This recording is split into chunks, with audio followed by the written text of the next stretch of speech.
Leia Healthcare, looking after you always. Proud sponsors of Real Health with Carl Henry.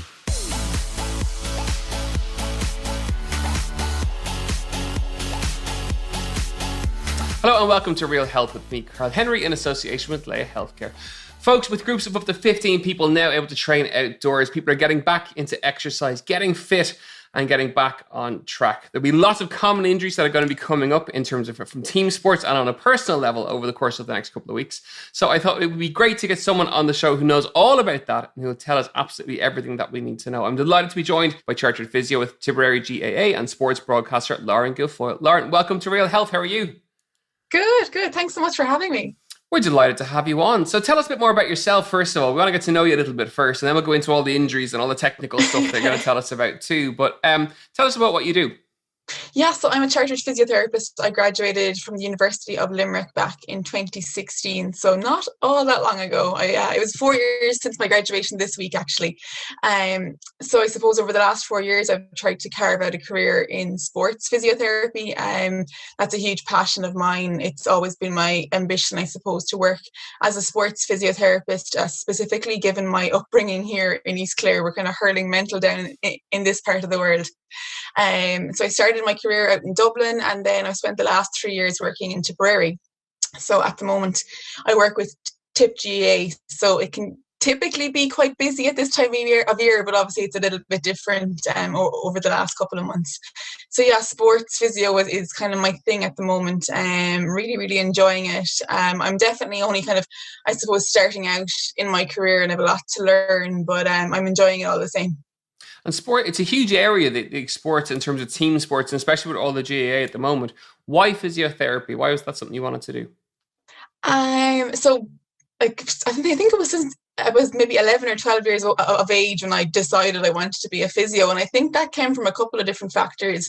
So I was basically reared on the side of a GAA pitch. My family here in Clare would be synonymous with GAA and hurling especially. So my dad would have always trained different teams, and my brother would have been playing with Clare up along the different age grades. So I was always dragged along to a match or a training session. And I suppose within that environment, if I wanted a role, I suppose, in a male-dominated environment, it had to be something like a physio or a doctor. So I suppose that's what kind of piqued my interest early days. And then throughout my teenage years, I had some back trouble myself, and I would have been brought to different physiotherapists, and I suppose they had somewhat of an influence on my inspiration to go on to study physiotherapy. And I just had an obsession as well with the human body, and I always wanted to know how it worked and how we could, I suppose, rehab back from injury and to improve quality of life. So I definitely have my biology teacher in secondary school to thank for that. So yeah, there was a couple of different factors, and I suppose I always wanted to work in sport, so it definitely was one avenue that I could go down, and it just so happened to work out. And you work with the Tipperary hurling minors. What are the most common type of injuries that you're seeing? Definitely varies from different parts of the season, I suppose. Is probably the most important factor there, and the different types of training that is going on at different parts of the season. So maybe earlier in the season where there's a lot of physical training, a lot of hard running, a lot of conditioning work, that's where we're seeing maybe some overuse or overtraining injuries. And it's definitely a fine line working with the S&C coaches, trying to, I suppose, structure the training session where you're getting the most out of the players and you're building their conditioning, but also not overdoing it either. And that's kind of where I have to come in and maybe have a chat with the management and try to maybe slow down some of the training scheduling that's going on. So I suppose early days overuse injuries such as patellar tendinopathies, Achilles tendinopathies, maybe some groin related issues. And then I suppose as the year progresses and the ground hardens up, and I suppose lads are more engaged in hurling drills and ball drills, that it would be more stability issues. So you're looking at knee ligament injuries, ankle ligament injuries, and then you're looking at contact injuries like dead legs. And I suppose, people have been sitting up a little and training at home for the last 4 months. And now, with groups of 15 people back training, a lot of gyms are back working outdoors, which is great. Lots of clubs around the country are back in all different sports. The high performance guys are back as well. Is there anything that our listeners should look out for if they are going back into a team sport environment, having rested up? or not trained quite as hard, because everyone will be full of beans, full of energy, full of excitement to get back going. But I would imagine that comes and that increases the risk of injury. Absolutely. And I think there's a couple of factors there. So we're all going to be raring to go. We all want to get back out into the pitches, into collective team group training. But as you said, the training that we've been engaged in over the last number of months, so about 3 months at this stage, it hasn't been at the same intensity, and it also hasn't, we haven't been training in the same way. So a lot of GAA players, while typically would be involved in like a multi-directional contact sport of high intensity, they've all adapted to being 5 and 10K runners over the last 3 months. So I suppose over the next couple of weeks and in the next couple of months, they are going to be transitioning back into a multi-directional game, and they haven't, or they will need to adapt back into that type of movement again. So I suppose over the next couple of weeks, I'm pleading with GAA players around the country to start thinking about that, to maybe cut down on the amount of mileage that they are doing. Think about adding in accelerations, decelerations, high-speed running, and adding in multi-directional running as well, because these are the types of movements that they will be exposed to during training sessions and during matches, and we need to get the body to start to adapt to that type of stimulus. And I suppose like over the last number of weeks and months, there's been numerous webinars, considering there's nothing to do in the evening, or there hasn't been over the last while. So I'm really hoping coaches have used this time to upskill as well, because obviously they are the ones that are going to be setting out the agenda for training over the next couple of weeks. And with the first couple of weeks being completely, I suppose, physical training based, we're not going to have contact, and that it's important that we do that in a safe manner, and we don't suddenly spike our training load and look at injuries such as Achilles tendinopathies, patellar tendinopathies, among other different issues. And do you think the fact that there were coaches around the country who would have been dying to get back training, get back getting ready for matches and stuff again, do you think there's a chance that they may be pushing teams a little bit too hard too early, and that they should ease them back in gradually, depending on what kind of work the teams have been doing over the course of the last 4 months? Absolutely. They should definitely be easing players back in over the next couple of weeks. And I suppose like in these next 2 weeks before, I suppose, collective training can resume on pitches, it's maybe getting in and I suppose setting a training agenda for the players at home, maybe tracking their training load, something very simple like their RPE by their time training, and just, I suppose, see where the players are at, so that when you actually get back out into the pitch in 2 weeks' time, that you can, I suppose, hit the ground running, but at a level that is appropriate to that group at that time. And I suppose and another kind of fear I have is that over the past couple of weeks and months, players have consistently been training, because I suppose it was quite an uncertain time. Players didn't know if a championship was going to occur, and if it was, how much of a lead up would they have. And I suppose from a psychological point of view as well, it's trying to find the motivation now, or to keep that consistently over the next couple of weeks and months as they actually do have competition and training. And then I suppose when you're looking to the inter-county game as well, to now have to face into all that preparation, all that championship period with their club, and then back into inter-county, and then they're straight back into inter-county for 2021 after that. So that there's a lot to consider. And I suppose from a psychological point of view, that's kind of what inspired my interest in going back to study sports psychology, is kind of looking at the player holistically and not just looking at the injured knee or the injured ankle, and to look at the person behind that as well. Yeah, presumably it's very difficult for people, not just GAA players, but anyone listening in who gets injured. It's a terribly difficult time, because you want to go out and do the exercise that you love to do. There's an issue and an injury obviously preventing you from doing that. So the psychology component of how to stay mentally well and stay mentally focused is really, really important to getting back on track as quickly as possible. Mm-hmm, absolutely. So like when we look at the athletic identity, especially with athletes that I suppose that sport is their life, not being able to actually engage in that activity can be quite what's the word, I suppose, just horrible in terms of a sensation or an emotion, and so to suddenly have that taken away from you, and to be taken away from that social group as well, it can be quite difficult. And I suppose it's about trying to find new meaning in this new period of rehabilitation, and for some people it can be quite short, and for some people it can be quite long.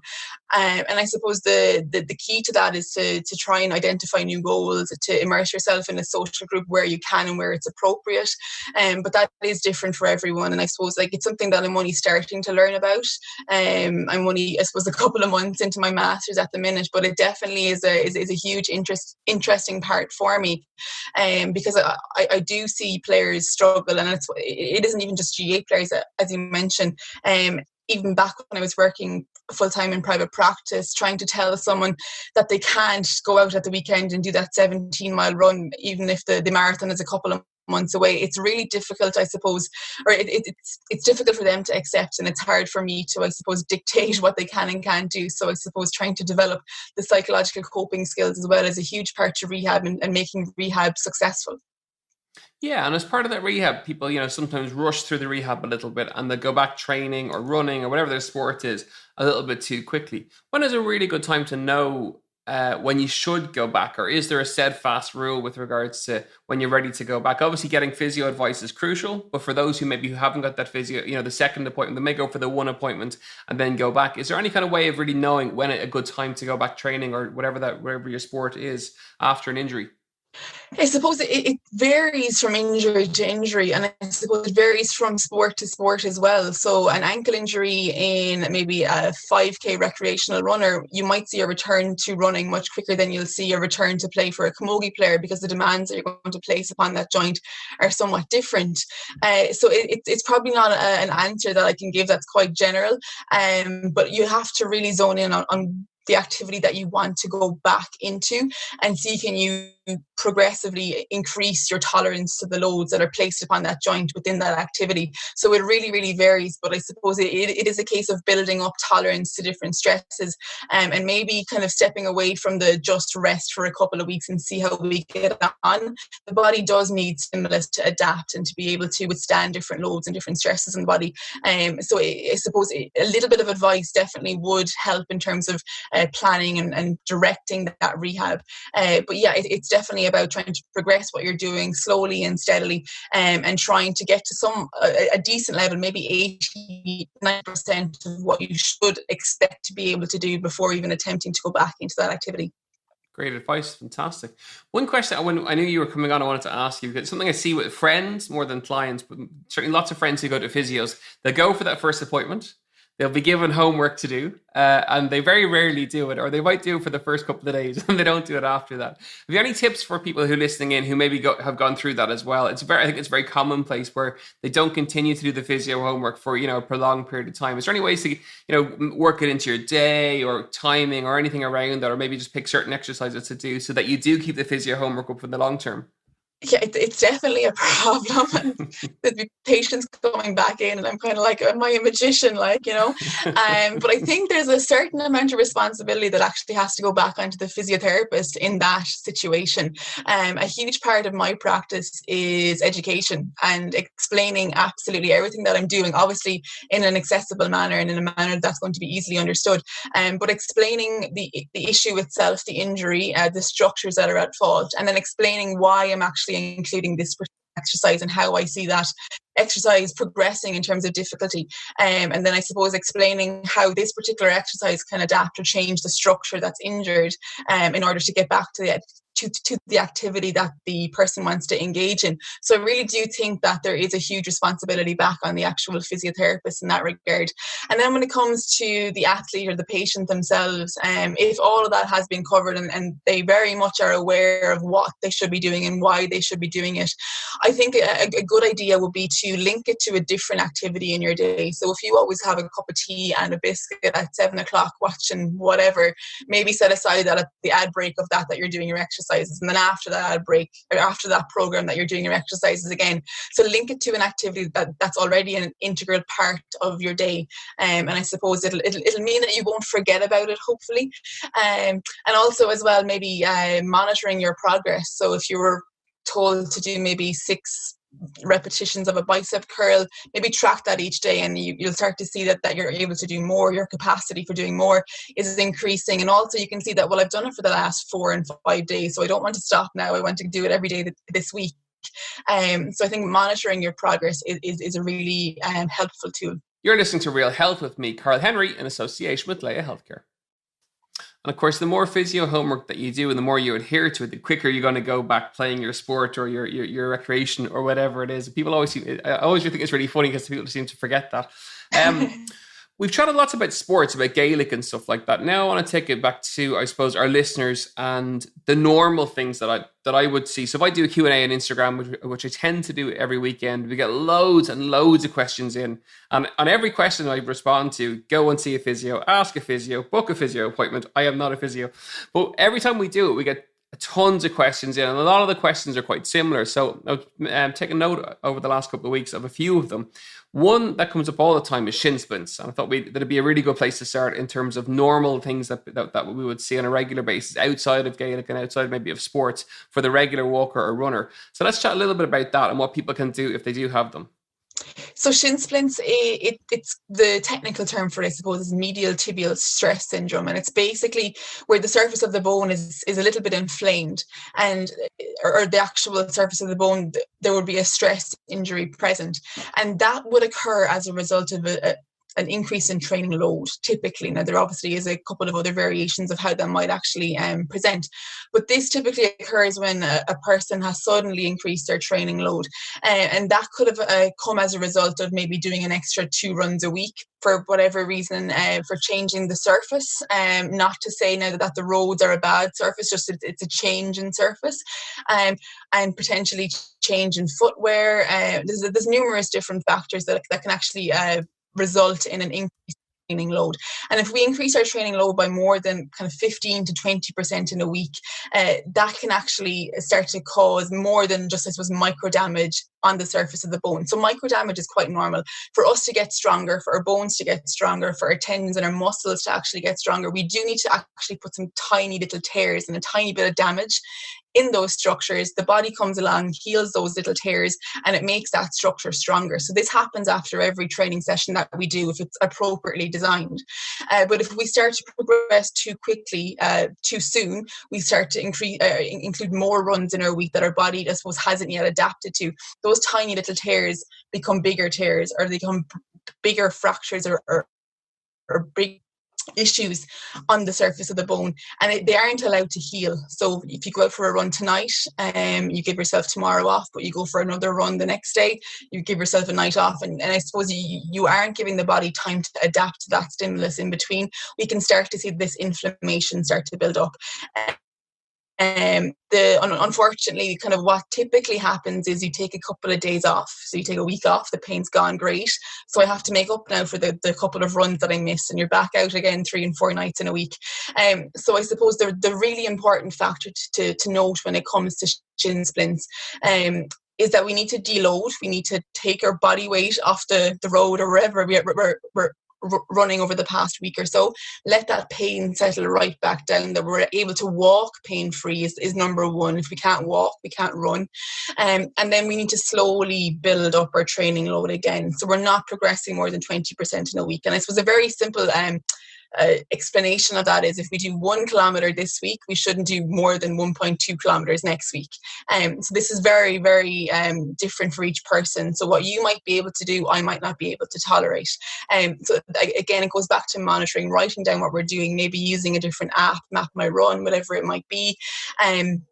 And then slowly increasing, and that will allow our body to adapt to that stimulus and should hopefully get over the issue of the shin splints. And I think a really important phrase that I heard a couple of years ago at a conference was that we can't rub ourselves out of an issue that we moved ourselves into. So it's really important that we actually adapt how we're moving and use movement to actually adapt our body. We can't just go for a massage. We can't just hop on the foam roller for these types of issues. If we moved our way into them, we need to adapt and change our move back to square one. Fantastic. That's the best advice on shin splints I've ever come across. So I'm going to send everyone to listen to this podcast when they ask for the question in future, which is great. Over the course of the last couple of months, obviously people are working from home. They're not at their normal desk with their normal seat and their normal monitor or laptop or whatever. So we've had a lot of people come emailing and doing DMs and stuff with back pain from sitting, working from home. Chat to us a little, I know it's a very broad question and it's very broad, but chat to us a little bit about that, maybe with people who are working from home in mind, in terms of maybe desk setup or things they can do to loosen their lower back out if it is getting tight over the course of the workday now that they're working from home. I suppose the first thing that we need to figure out is what's causing the back pain, because obviously there are a load of different diagnoses. One very common diagnosis in about 80 to 90% of back pain is what we call non-specific low back pain, and this can occur as a result of sensitivity building up in the lower back, and that can occur as a result of a period of immobility. So as you mentioned, sitting at home, sitting down quite a bit more, this can just cause an increase in sensitivity in the lower back, and things that typically wouldn't have aggravated us or hurted us now are. Now, that's not to say that pain equals injury. When it comes to the back, typically that isn't the case. In some cases it is, but in the vast majority it isn't. So I suppose it's really trying to set aside time to bring movement back into the back. So we have loads of different vertebrae in our back, and they all need to be moved individually each day, so that we're not just sitting in one solitary position. So the likes of yoga, the likes of Pilates are fantastic to bring mobility back into the back, and it's very easy to follow videos and tutorials on that online. When it comes to the actual desk setup itself, I suppose it's not sitting in one position for a long period of time. That's probably the very basic explanation of it. So every hour, every 40 minutes, maybe set a reminder on your clock or on your watch, just get up, move around. Even if it's just walking downstairs to get a glass of water, you're adding a little bit of mobility into the back. The muscles, our muscles are contractile structures. They're meant to get longer and get shorter, and there's meant to be an increase in blood flow and a decrease in blood flow. So it's about kind of putting the muscles through those different states. If we're sitting in one position, we're not stretching or we're not lengthening the muscles, we're not encouraging additional blood flow to the area. So we kind of are creating a situation or an environment for tightness to come into the back. And that can be quite uncomfortable. And I think that's a huge factor when it comes to back pain. If we have tight back muscles, it can be quite uncomfortable and we get fearful of that. And it's not something that we should be fearful of, but I know that's easy for me to say as someone who's obviously studied this area. So I suppose trying to move a little and move often is probably the best advice I can give with regards to that.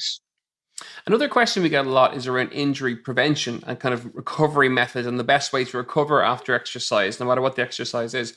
What are your recommendations around that? So for recovery, about 99% of the things that we can do to positively benefit recovery are free. We don't need to go out and spend money on this type of fad, and this whatever type of fad is stylish at the moment.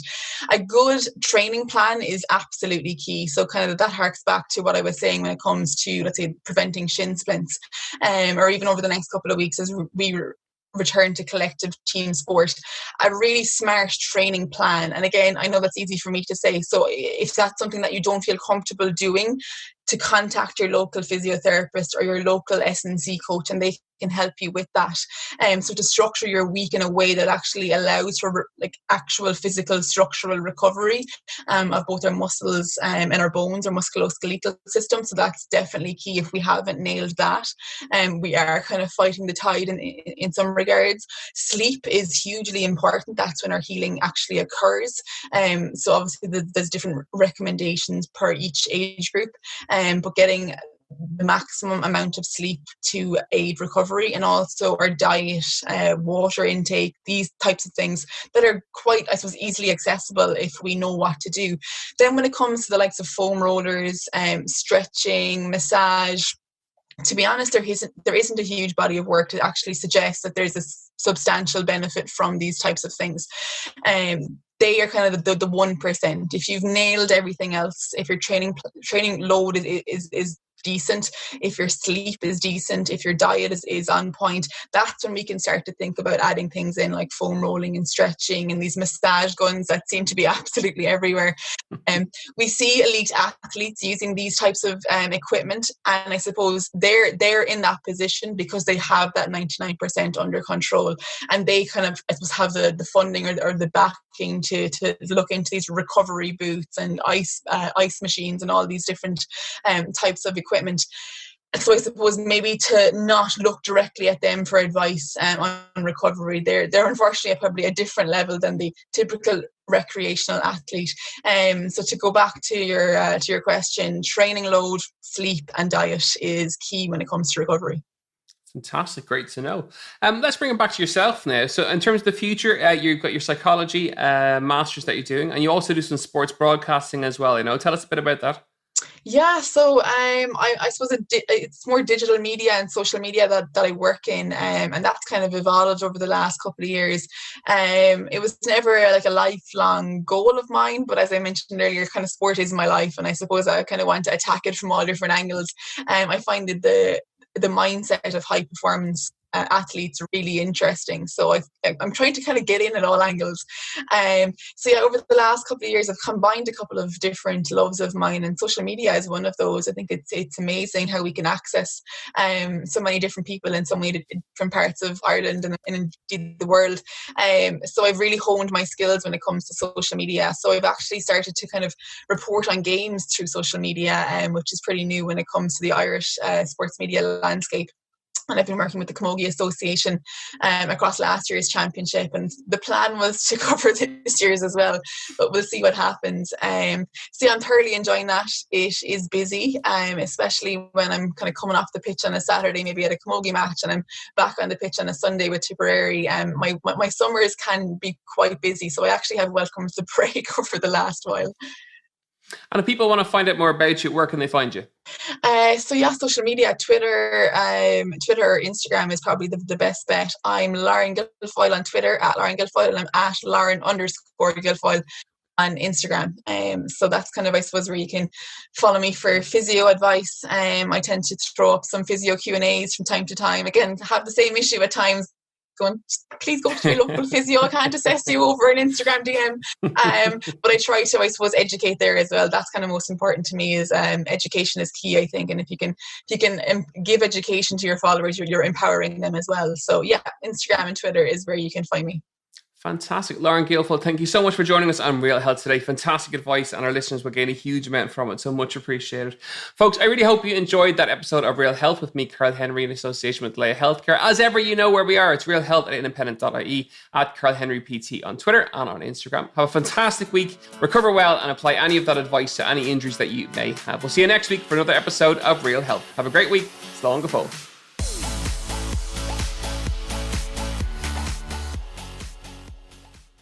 Leia Healthcare, looking after you always. Proud sponsors of Real Health with Carl Henry.